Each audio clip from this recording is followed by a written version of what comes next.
And I think we are live. I think we are. Yes, green for go. I think we have sound. And welcome to episode 11 of Tuesday Night Edits. And yes, I do know it's not Tuesday today. It is actually Wednesday, but that's because of the football. It's coming home, you know. So yeah, the England match was last night, which put paid to even attempting to have a live stream. Somebody did suggest you should do a live stream of my reactions to the game, but I didn't exactly watch it all, and especially the penalties was kind of watched like this, so it wasn't too good. It was a bit of a poor match. Got really annoyed at the Colombians. But anyways, if you're new to this live stream, welcome. What we do here is I edit images whilst you watch along, kind of like what the gaming channels do. Everybody watches as they play games, so you're here to watch me edit images and interact and stuff like that. So if you haven't come across me before, I'm Andy Gray. I'm a Northumberland landscape photographer. That I do impressionist, abstract kind of stuff, so it's a little bit different to regular landscape photography, which is probably why I do an editing channel. So you can see all the various ways I edit and pick up tips and tricks if you want to do that kind of thing. Let me just get back here. If you haven't come across us before, you can follow us on Twitter and Instagram, just that way. Twitter and Instagram is nice and easy to remember. It's Andrew S. Gray, Gray with an A. And also, if you like what I do, would like to support what I do have a Patreon page which is open right now, with a load of tiered rewards through from basic access right through to custom workshops or commissions, that kind of thing. And you can find that again that way. Bloody hell, I'll get it right one time. There, patreon.com/Andrew S. Gray. And the general website is andrewsgray.photography as well. So that's that. Just to let you know that the live stream, if you're watching live, the chat room is open to anybody that wants to say hi. If you're in there, do say hello. And if you're watching later, then please do leave a comment below the video, which will be grand. That's always great if you can do that. Helps with not analytics, helps with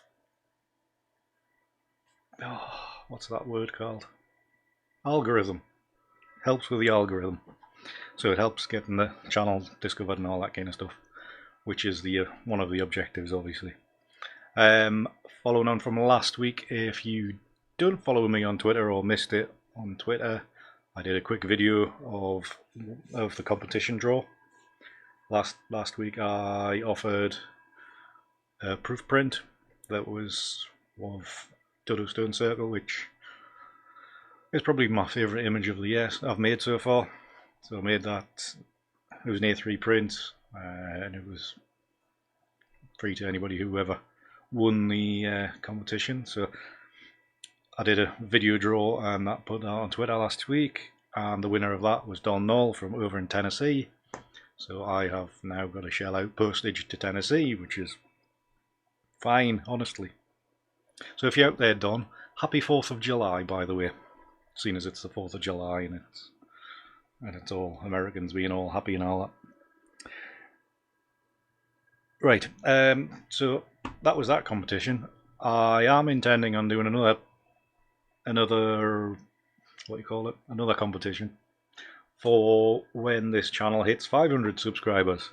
I think we are currently on 469, I think.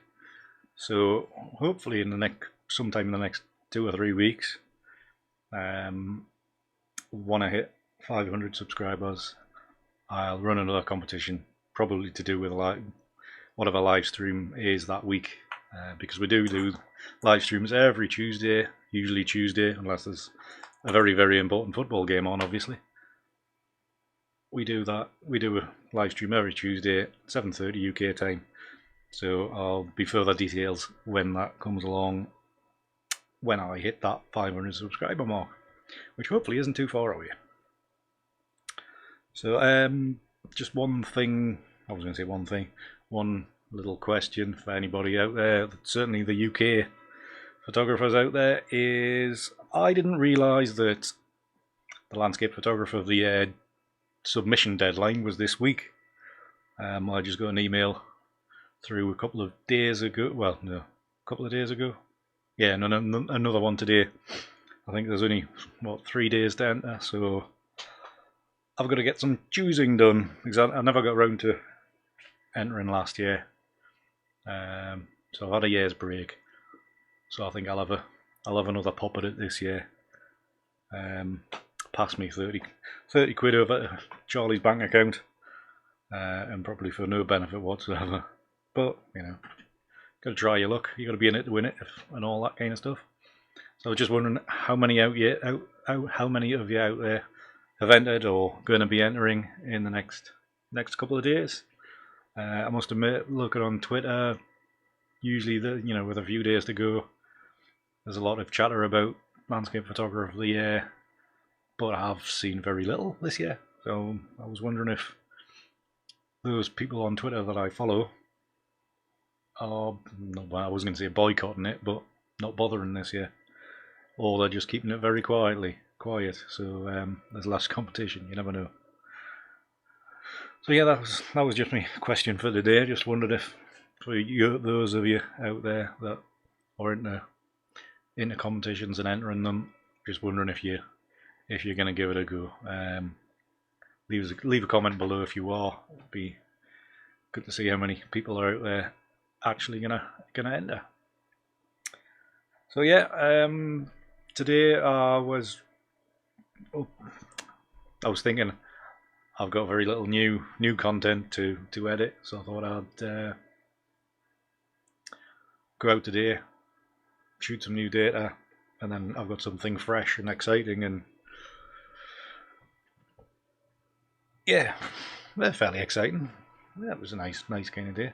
So I went out to, I was going to say a local ruined castle, but there's loads of them around here. So one of the more slightly distant ones, and one of the ones slightly less on the usual trail, and that's Harbottle Castle, which is a bit of a trek inland. It's a good, it's a good 20.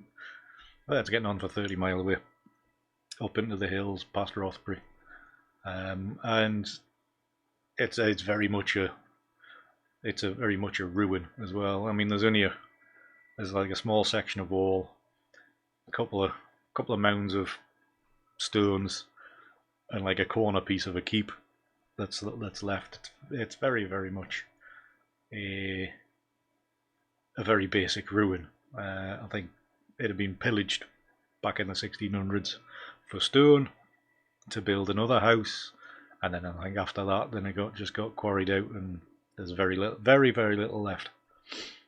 So I went down there. It's a lovely spot. It was a beautiful day, and obviously the middle of the day was the problem. Is the light's very harsh, but ICM and all that, you don't really need good light or traditionally perfect light. So I hit up that. I think I got there just before 12 o'clock. Made loads and loads of data. I'm saying loads and loads of shots. 262 shots I took, and I also shot a load of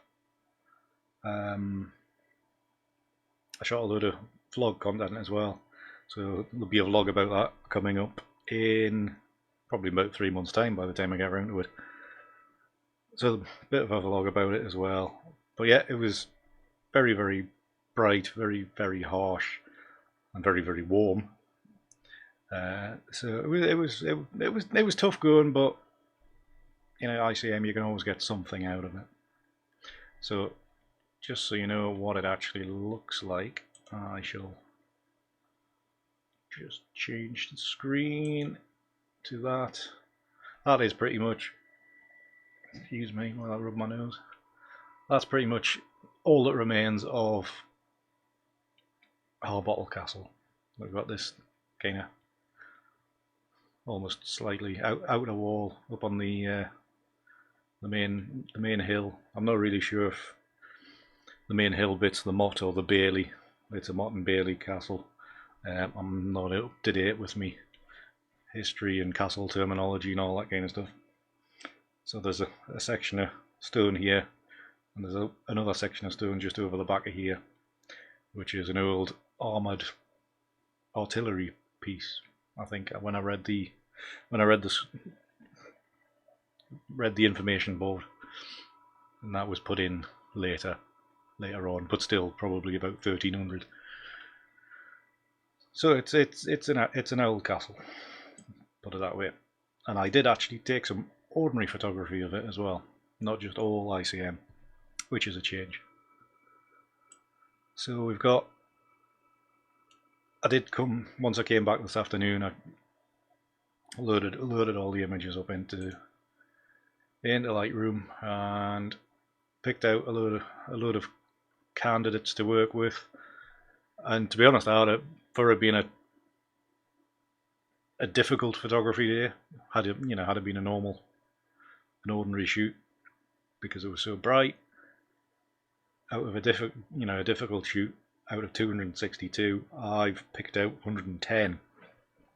So that's pretty good going for a time of the day where you shouldn't really be taking photographs, whatever style that you do. So I'm quite pleased. I've got all that data to look through and work on, probably for months, or certainly bits and pieces picked out over the months. I will show you this one, because I've already posted this on Twitter this afternoon.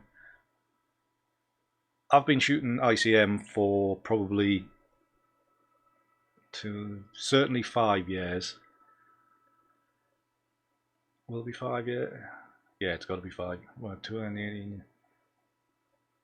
Yeah, 5. Yeah, 5 and a bit, over 5 years anyway. And I can count on one hand the amount of times I've shot an image that I really don't need to do anything major to. You know, it's just maybe just a tweak of the, getting rid of the lens vignetting, or a tiny bit of contrast, and maybe it's a crop. Over that time, the amount of images I've had straight out of camera is minuscule for the amount of images I've shot. Like I say, I've taken 262 today, and this is one of the probably 4 or 5 over my entire ICM career that I could post with very, very, very, very little work to do. So it just shows you how much processing dominates my work. It's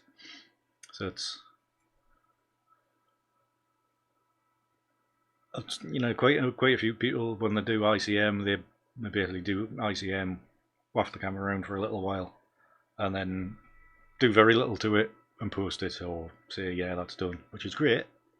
But I've always got to add in a lot more. But this is one of the few times where the look of the movement and the flick of the wrist, or the way the lights hit, this is very much a very rare moment, and this was the image that I made today, and I was astounded when I was just flicking through and was like, I don't need to do anything to that, hardly. It's like it's just a contrast tweak and a crop, just to get alignment right. I know I can see a dust spot in the corner, but apart from that, minor details. So there was some good data coming out, obviously. So what I'm going to do initially, I'm just going to do a virtual copy of that because I'd already edited it, and I just want to reset that copy because I will probably work with it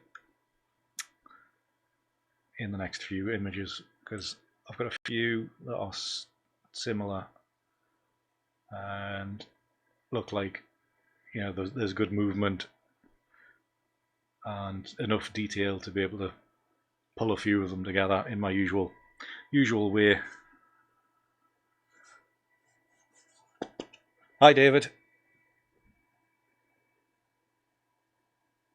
Yeah, I just postponed it last week, and I think as soon as it was as soon as we knew England were playing last night, I was like, right, no live stream. So just thought I'll do it on Wednesday instead. So yes, out of these images, I thought I've got some good data, some good movement to make a really good painterly impressionist image of Harbottle Castle. So I think we're probably going to go with the easy one to start with because I've probably already rattled on for 20 minutes. So, and I don't want to be keeping you away from probably a lovely sunset and all that kind of stuff. So I'm just going to rattle through probably 2 images max, and hopefully they'll be really quick. So just going to prepare these base images. I did, because it was so bright today, I did a shoot at a narrower f-stop, so there's a lot more dust spots to shift, which is bloody frustrating. Hi Paul, good to have you here. Now there's people in chat, I do presume voice and sounds coming through fine. It's one of the disadvantages of not having 100,000 followers. There's not a load of people in your chat room as soon as you open the stream. So hopefully everything's coming through fine. Got a few people watching, which is good. I don't want to get too precious about these dust spots, but I think I shot these at f11, so they are a bit more prevalent. It's really just a case of getting rid of the worst ones that are gonna maybe impact on where lines meet. So that looks good, and of course we'll just sync all the settings over, so all those dust spots will be gone on each frame. I'm just thinking about presets here.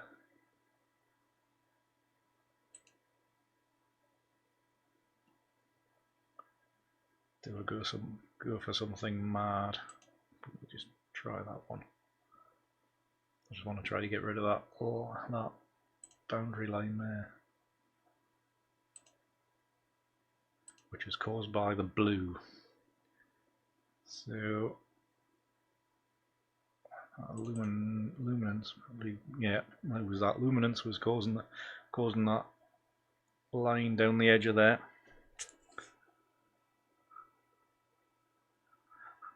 Yeah, to be honest, Paul, the shirt is probably the lightest t-shirt I own, so therefore it's on today because I was red hot when I came back this afternoon. Everything was sticking to us, and I was grubby and horrible. So a quick wash, and the biggest and thinnest material t-shirt I could find just happened to be my Newcastle top, and obviously football because it's coming home. Really, hopefully.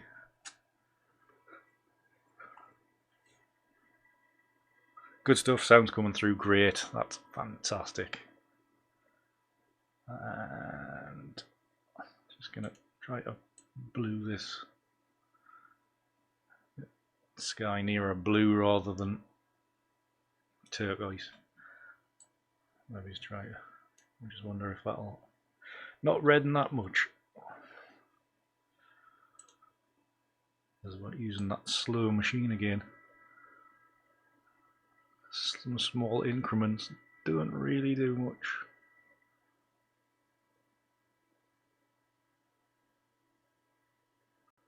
Probably turn pink in the end.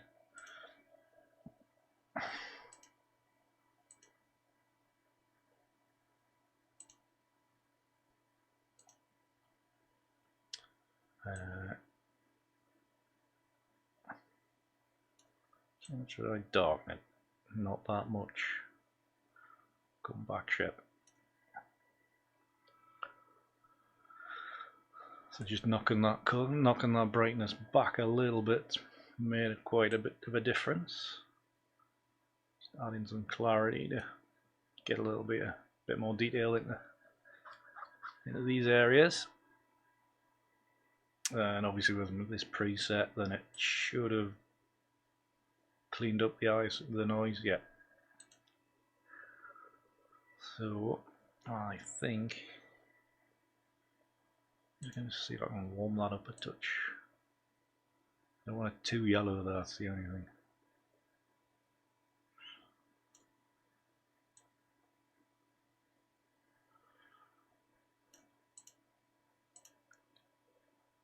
Try auto. Auto never works. And hopefully you get to see that this. I do put a reasonable amount of effort in preparing the file initially. Just experiences and knowing what to get a base image, which I'm then going to blend with others, all processed pretty much the same, and then to be able to put them together and then process them further, then process them again. You can create a big problem at the very start if you haven't got that base image right. So lots of importance on preparing this initial file. And to be honest, I'm not liking this orange. So I think I might zero that out. Leave it yellow. That looks better. And then hopefully in the next process or two, then we can change that, adjust that yellow, hopefully get rid of it, or not make it as yellow as what it could potentially become, because I'm already seeing that it may have a bit of an issue. So that's that base image through. So I'm just going to make sure I pick all the correct files that I was going to work on. I think we're going to go. I'm going to pick all these ones together.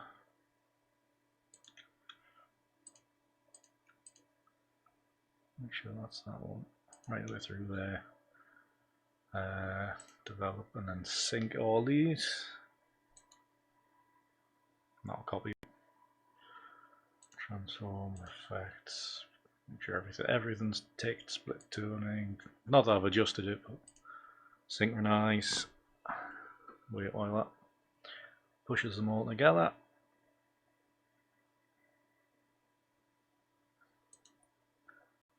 This is a 7-image stack, so it will be a little while to process. See, this is getting very yellow. I'm concerned already, but we'll be able to do something about that in the next phase. So yeah, they look fine, and we'll just open those in layers as layers in Photoshop, and wait probably a minute or two for that to happen. So, well, there's plenty of time for sunset yet, David. If you're not going very far, anyway. It's sunset still. Well, must be what 20 to 10, 9:30. So it's time to get out before then, because I'm not going to keep you long. I'm not going to keep you long tonight. That's for certain.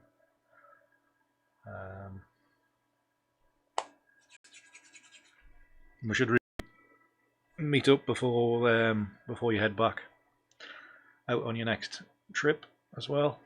Be good to see you.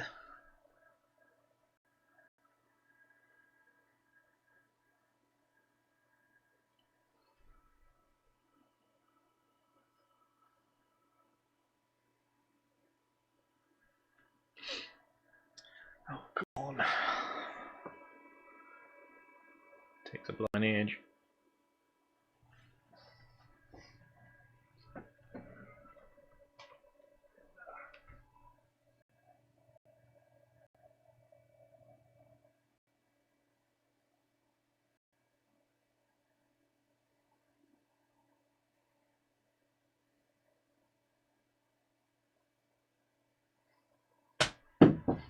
Nothing important on the phone. Right, still loading, bloody hell.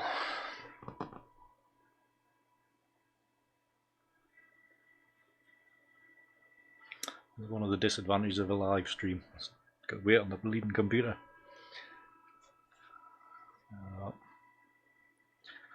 And I'll just do a quick run through the blend modes to see what is happening. That's pretty grim. Probably a potential once we reduce the number of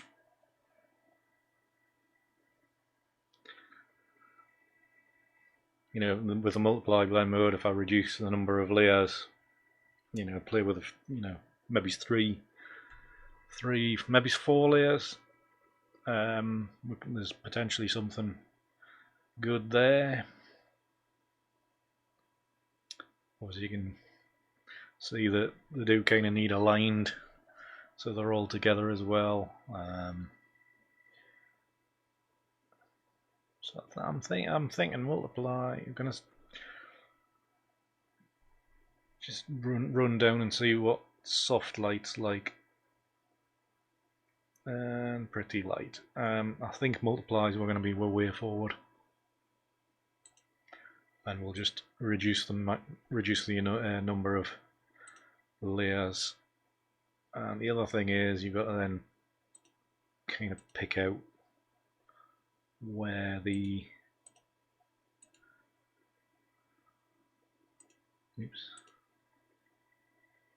so you get this one where that lump of stone is further to the right than where all the others were before.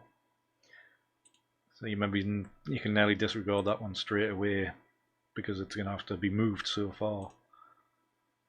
So this one's out. So just move that across. No, separately, man.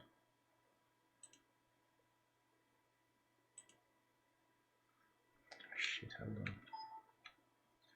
Right, why your computer catch up, man.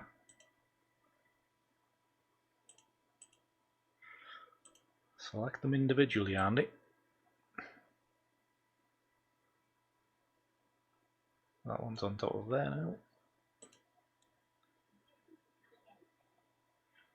Maybe this one isn't the best one to be playing with.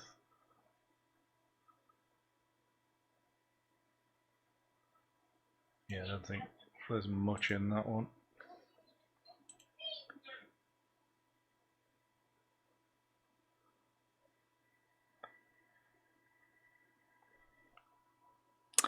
It's going to be my usual way, Paul. It's going to be multiple exposures. Like they've all been taken individually, but you're going to be blend different exposures together to build up a final, to build up the next base image, and then process it again. And of course, if anybody misses if you come in live, if you've missed the beginning of the vlog, then do recommend going back and starting it once we're all finished as well. So there's a few little bits and pieces of news in there. The odd little bit.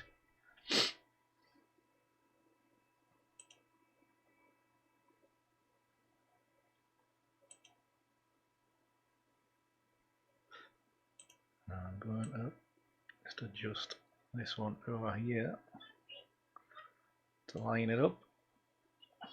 Probably take don't crash on me.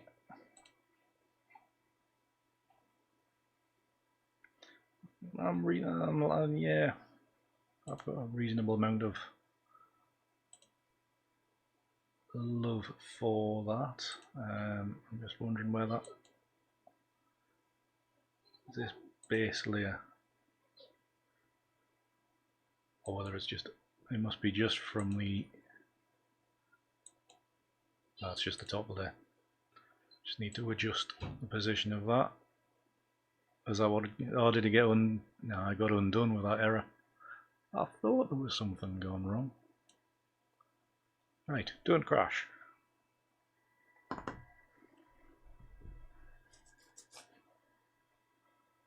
Yeah, David, we'll have to do a meetup.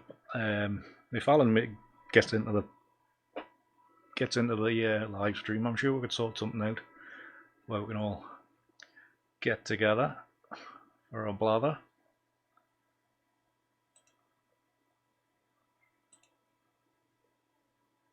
Right, this top layer, I am actually going to just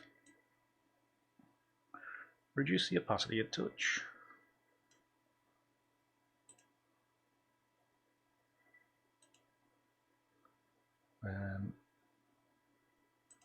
I'm going to reduce the opacity of this one as well.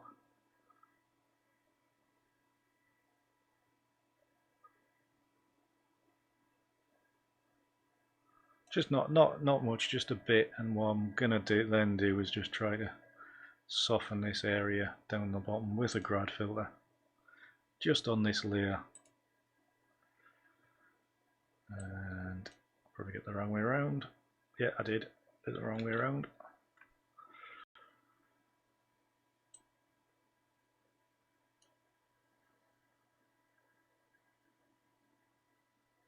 Just really keep this bottom area a little bit lighter. Obviously we can't go into the next stage with some dirty great lines, so we're going to just crop in. Again, I'm never that concerned about cropping images because I don't need things to be sharp, which is one of the advantages of this style.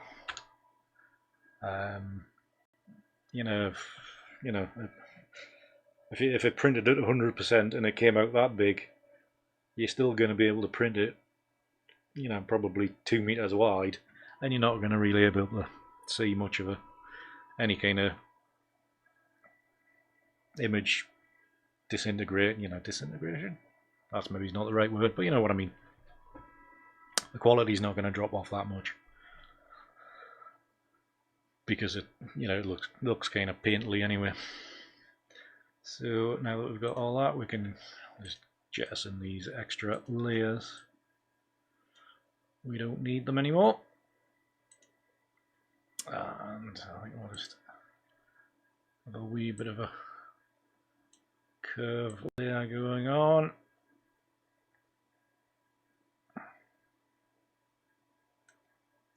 And I think we'll maybe do some colorization. So I'll just create a new layer, drop a full layer of color in there, go to hue, drop the opacity. That just takes the edge off the blue a bit, changes the yellows into an orange. See the flick on and off. Probably a bit too much, so I'll probably drop the opacity by half again.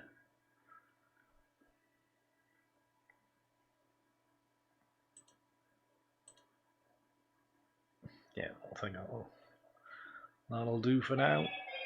And I think we are ready for Analog Efex Pro. So we'll just send it over into there. So I don't know if you weren't here at the very start, I didn't mention it because I completely forgot about it. But I have some new lights. I have studio lights now. They are very bright, so I am a bit. Probably I'll at the end of this stream to publish anything from here. I think I'm gonna have to go back in and just check the brightness of the image and all that, because I'm basically staring into bright light. So I don't know if I can show you them as you get your back in. So I have new lights lighting my face up.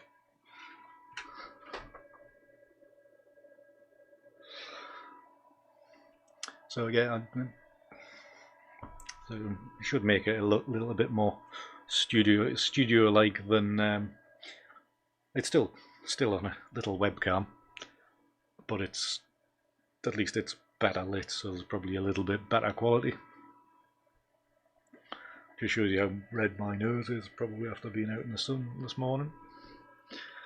So, and I think we're loaded up, so we can go back into that screen. Obviously we're into analog effects. Put that preview over there, and as usual, just going to quickly flick through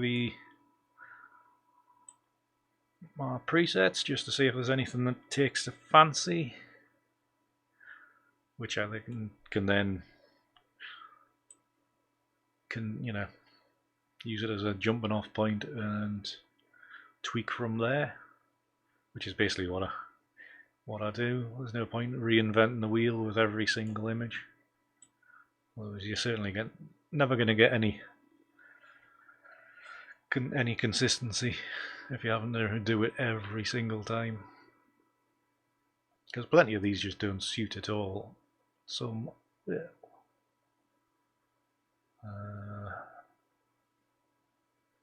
Yes, I know. I do know that they are pretty similar, but they are there. And also, if you want a copy of these presets, then one of the ways to get them is to subscribe to my Patreon at whatever level tier they're available on, or book yourself onto a one-to-one workshop with us. That's your options of being able to get them. One is a lot cheaper than the other, put it that way. So just giving you that information there.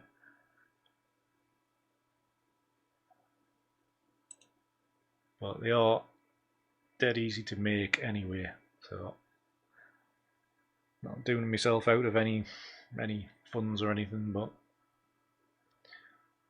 just make your own. It's easy. Right then, so what I'm looking to do here is, because the way this module works, the double exposure module, is that it overlays your image with itself, and there's a variance on how much that second one's exposed and how much balance between the two of them there is. So by using it, your light areas will cancel out your darker areas, and your darker areas will cancel out the lighter. I don't know. I think light. It depends on your balance as well. So basically, your dark areas on top of darks are gonna be more apparent, and then your light's gonna go over the top of darks. That makes no sense whatsoever, but that's what happens. So like a darker part of the original image, say the top of this wall here, when you bring the second layer over, because you've got a light sky and a darker foreground, when those areas interact with the layer below, then dark will enhance dark. And you'll see if I drag it across. God, it's slow today, this computer. This blob here, once it stopped moving, is actually this blob here, but in the second layer. So that's how this module works. So what I'm really looking to do is find this area, this wall area, find this on the layer above, which is kind of semi see-through, and position a line of that to give a nice composition through the image. So just using the lights and the darks to create a balance. And it's a lot of it's just a little bit of play just to maneuver this second layer until it reacts with the base layer in a pleasant and pleasing way. So where you've got, if you want a flat line across here, then you can almost find this line here and then scale the second layer up, and then a line, rotate it around, so this straight line here could become a base line, a straight line along the bottom of here, if you so wished. So that's why I'm looking for this wall, the line of this wall here, to be able to create some kind of line along the base here, but obviously not dead straight. So that's the thought. And in the meantime, I'm wanting it to feel quite loose and painterly and impressionistic. Is that the word? So just moving it around until we get to something nice. And I do try to do, because the Analog Effects Pro's got various modules, I do try to get the positioning of the double exposure part sorted first, and then after that I'll adjust colour and contrast and vignette and all the other bits and pieces. So there's a lot of playing around with shape and form. I think back down here, I think I'll just lift it a bit once it catches up with itself. Just lift that up a bit higher, quite like this open space down here.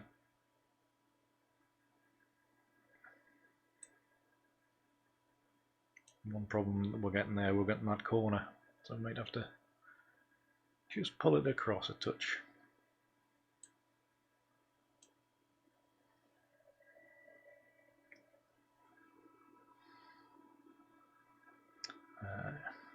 Yeah, that's not too bad. It would have been nice if this area here had been a bit lighter, but we could probably sort that out in a little while. I'm just going to check this settings. Yeah. Just increase the contrast, see what that does quickly.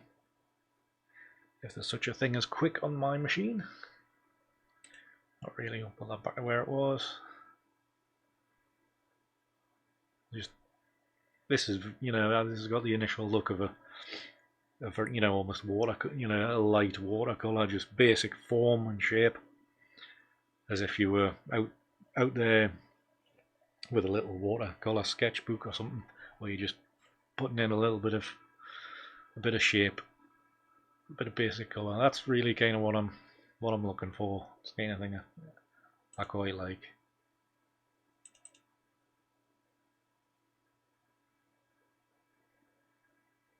Did that do anything? No.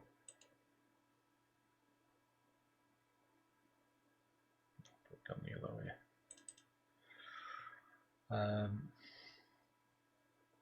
Lens vignette, I think.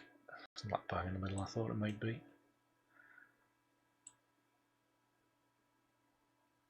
This is one of the ways I might be able to lighten this area up, is by bringing the center of the vignette over here so it doesn't affect this blob, and then only affects around here, which is looking not too bad there, to be honest. And for all it was a bright blue, beautiful, almost cloudless sky, just a slight tweak, and then it's starting to look like it could be almost a bit stormy. So you've got to enhance. You've got to think about these little stories and enhance your images to suit. Bring that down, and then it maybe just look like the entire sky is a bit more storm driven. Maybe it's not. Maybe just pull that down there a bit. Let's put that on back. Do me saluting again. Hello to Mr. Burton if you're out there who spotted me saluting last week. Do that again because these lights are bloody terrible and very, very bright. So I'll probably spend my time squinting a lot.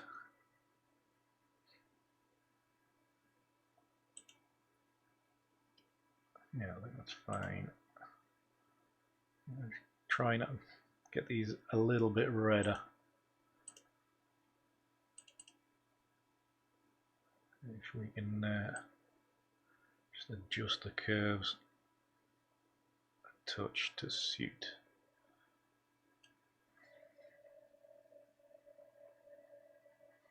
Yeah. Drop the brightness down a touch slightly. So there's lots and lots of just small adjustments. I am trying to go quickly, but at times I can sit here for hours just little bits, little movements in the sliders back and forward, and then just gradually build the image up. Maybe process it again and again and again until you've got something that you really like. So yeah, I think saluting again. Yeah, I think that'll do for this layer. I think I'll just do a little small tweak in Viveza. I just want to try to change that yellow a touch, give it a more, maybe a little bit, a touch of red, and hopefully without it affecting the rest of the image. And maybe also enhance that sky to darken it down a bit, especially in the in this corner here. I'm pointing on the wrong screen. Sorry, this corner here. You would have thought after 11 episodes I would know which things to point at. I'm still pointing with my finger and I'm still pointing on the wrong screen. One day I'll learn how to do this. So right, yeah, I think we'll just pop this straight into Viveza for a few small tweaks. And going by the time, I think we're only going to be making one image tonight, folks, just because it's taken a while. I do try to describe and give you the odd tip. I could just do a stream one day where all it is just a screen and me working on things without describing, but I don't know how folk would feel about that. And it would be very, very long as well. That's the only other thing. So I'd rather try to keep this as more almost a show, where it's as close to an hour as I can get, and just make an image or two if I'm quick. So just get boost the contrast a touch.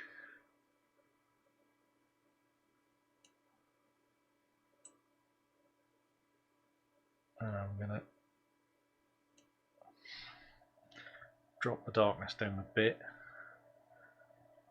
and I would really like to lighten, even if it's just that side, almost so it's kind of that storm, like a dark sky. I'm pointing at the bloody finger again. Darken, so it's almost like a passing storm, and then there's the rays of sun coming in, hitting the remains of the castle there. So hopefully I can do something like that. There's what you, just to kill that yellow touch. Not to kill it too much. Salute. Do I ever convert to black and white? I used to do a lot. Well, before I discovered ICM, I used to do a lot of black and white. But obviously the long exposure, minimalistic seascapes and that kind of thing. ICM black and white. A couple of my very first ones when I was just experimenting with how you move the camera and things like that. A few of them, well, certainly one I remember being black and white, but very rarely. Just I really love this. You know, these colours. Just feel they're so rich and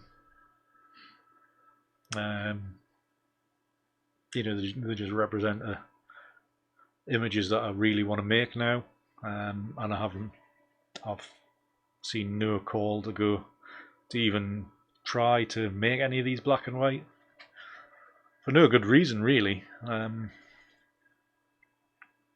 Maybe I overdosed on black and white back in the day, but for me, when I look through, say, I was going to say art history books, but if you like go to like an older book, something from maybe the 70s or 80s, and they'll have a few pages in the middle of maybe a 200-page book, and there's maybe 15 pages that are colour, and there are all the other representative pictures in there, or black and white prints of of a world-class image where it loses quite a bit. And I'm thinking almost the same thing. By taking the colour out, I'm then losing what I feel is one of the main attractive qualities of the image. So that's why I'm not too keen, and certainly not in a hurry to do any black and white. I did shoot some ordinary images today, which I think I'll convert to black and white, but they are just ordinary landscape images, with a bit of a minimal twist. But I didn't have my tripod with us, otherwise I would have shot them as a long exposure. So I just thought I'd shoot them handheld, black and white, fast shutter speed, and then I'll do a bit of jiggery pokery and convert them. So yeah, so that's pretty much why that's why I'm not really doing black and whites at the minute at all, anyway. But there's always the future. There's always experimentation. So you never know. I might just set a challenge to myself one day and just, I think it's something you've got to do start to finish. It's got to be black and white at the first step, and then go through the process again. I don't think I could make an image and then just go black and white conversion. Well, even if it's a tailored black and white conversion where you slide the sliders to affect different colours in different ways. So, but you never know.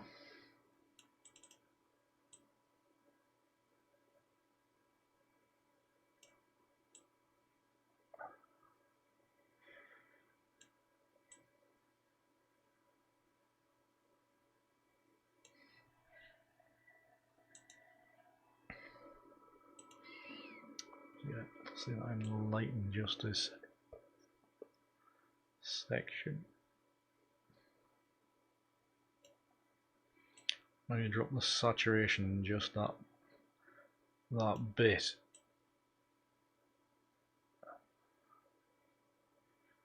It's given us some strong lines now. That's the only thing.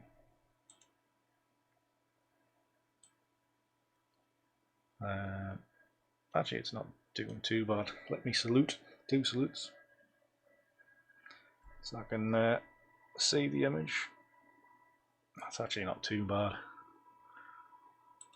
Drop the colour a bit. Probably drop a few points along here just to darken that sky down. So I want how darker they go. Yeah, that's fine. Probably add in a little bit more blue. That way, Andy. So it does look a bit more storm-like. Now, I'll just duplicate this across, get off, drop one out there.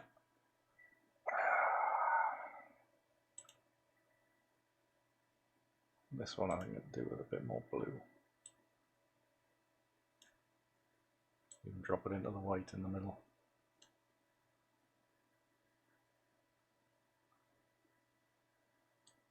Select all them, just take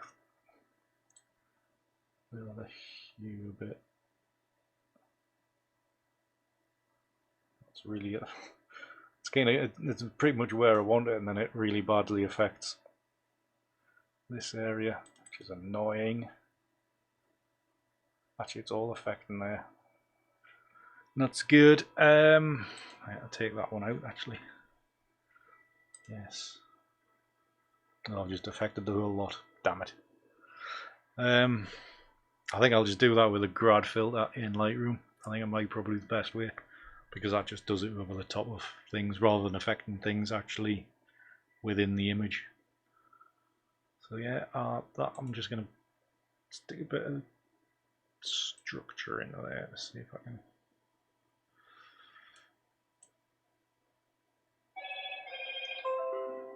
lift the shadows a bit.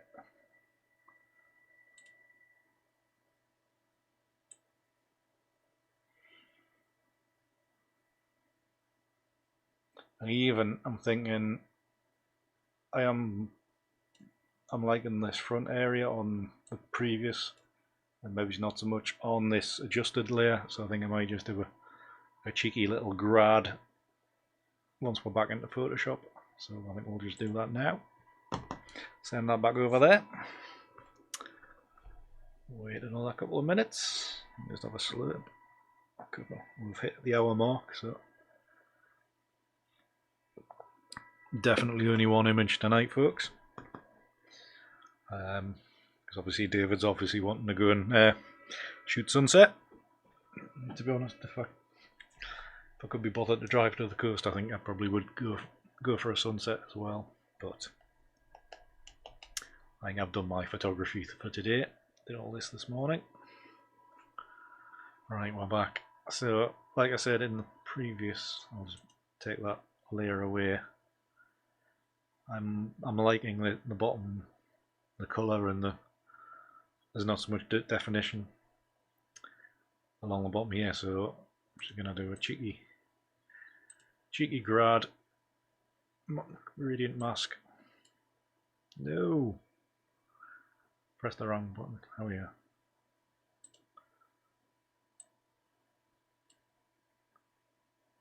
Just a little small adjustment like that. To be honest, I might even crop it long and narrow, and most of that may get chopped off, but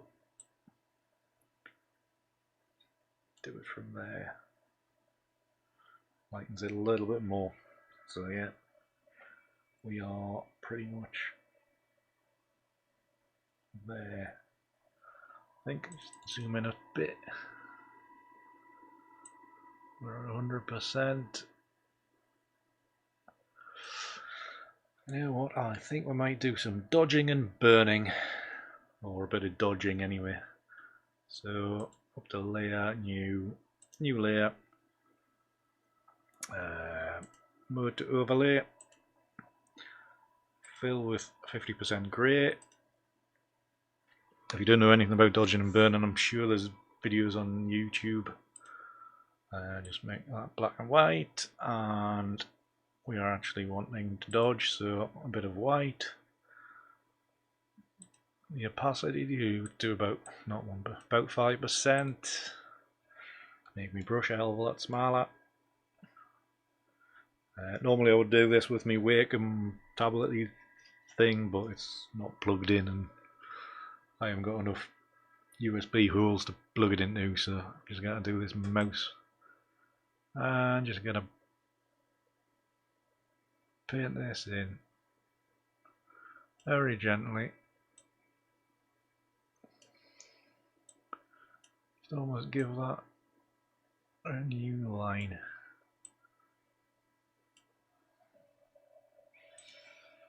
And even that's a bit strong, so I think we'll just drop that down a touch. So maybe even 5% was a bit too much. I should maybe have done it about 3. But yeah, I think that looks not too shabby. And this is where you start getting carried away and then you start dodging and burning everything. So you've got to pull the plug at some stage. So I think I'll do. And we'll just save that.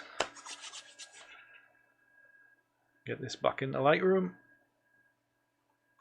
for its final tweak or two.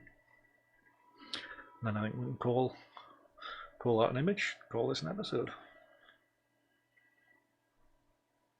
So while I'm still waiting on that, where's my screens? Sidebar. So while I'm waiting on that saving, if you have enjoyed this episode so far, then do leave a thumbs up on the video below. If you're not subscribed, please do so, and to be notified, click the bell icon as well. So any new videos, and there will be some coming up. I think I've got 3 vlogs now in the can, just ready to be edited together. So they're coming shortly.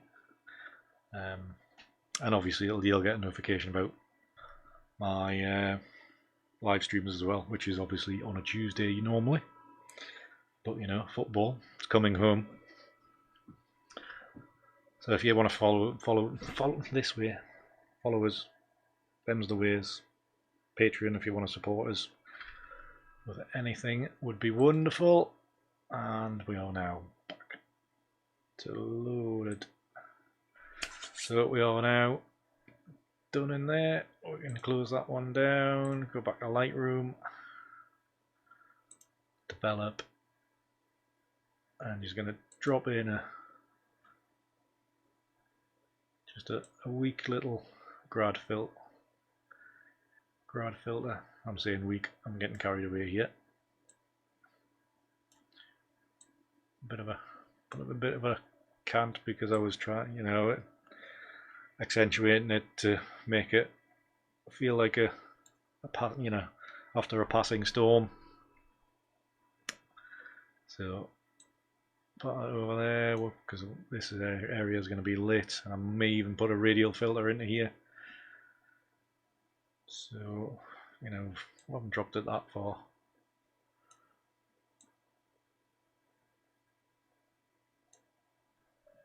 Salute again. Yeah, looks fine. Done.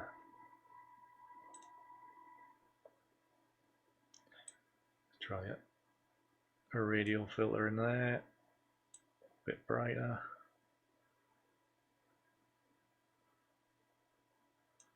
The thing is, it's brightening that yellow too much.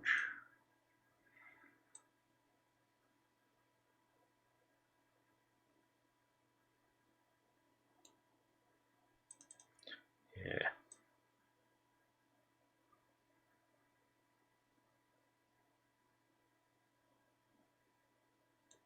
A little bit of added warmth in the colour balance.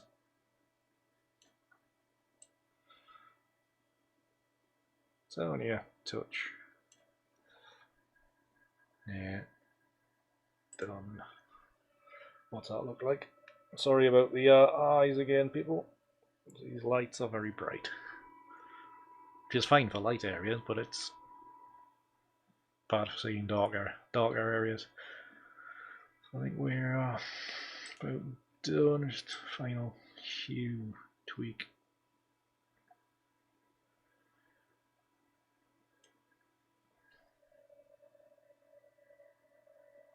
Yeah, I think we're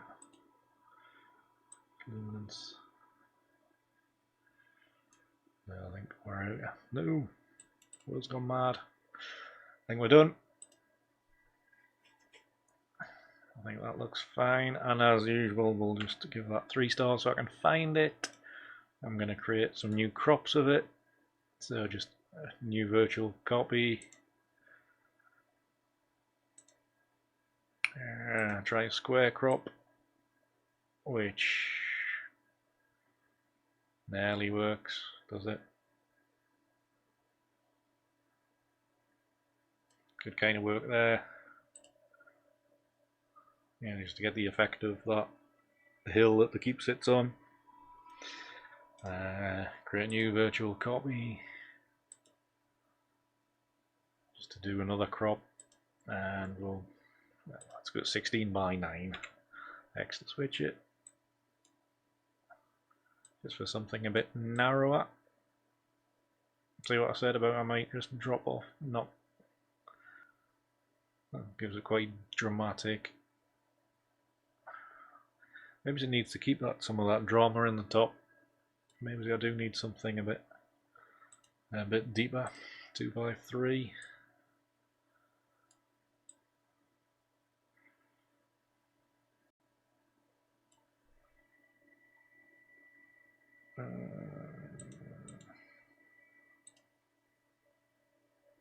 Yeah, it's gonna be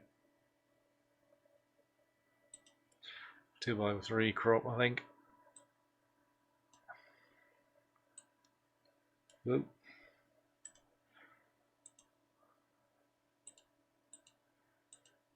Come here. Come here, computer, catch up.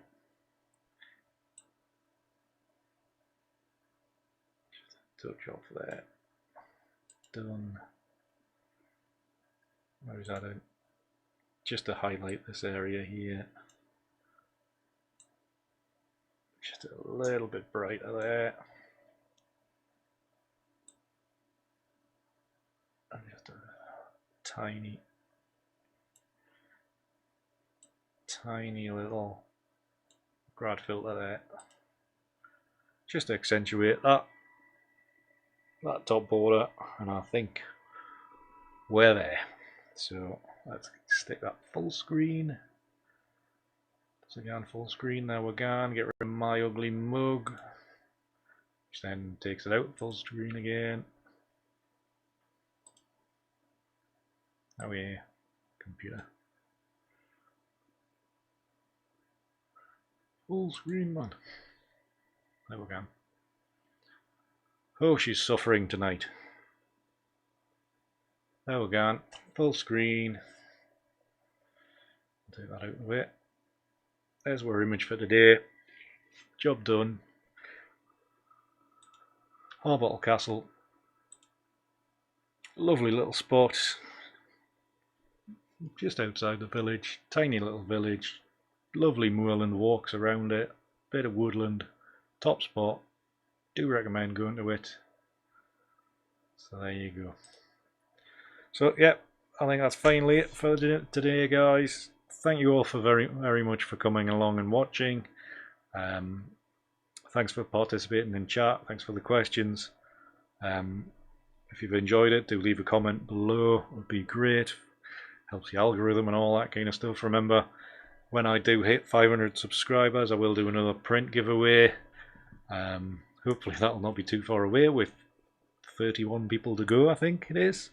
So if you can share this channel around, any little bit of help would be greatly appreciated. So yeah, that's been great. It's been a fun little episode, and for a change I've ended up with an image I actually like. So there we go. Bonus. Because after the last couple of weeks I've come out and thought I don't like any of them. But yeah, got a good one tonight, which is always good. It does show that there are the odd success stories out of every image that I have a go at. Usually get something, but this one I do actually like. I think I would edit another 3 or 4 before I decided on whether it would be added to the website or be posted or whatever. But yeah, it's been a good one, which makes a change. So anyways, thank you all again. Thanks, Paul. Thanks for being in chat. It's been good to see you. And yeah, till next week. And it will be on Tuesday next week because the World Cup, the next game's on Saturday, and then I think it's Wednesday for the semis. If we get that far, dare to dream. It's coming home. So I think we're clear for Tuesday night edits next week on Tuesday, and then the finals on the Sunday. So there we go. Shouldn't be any interruptions for the time being. So yeah, until next time, we'll catch you later. Bye.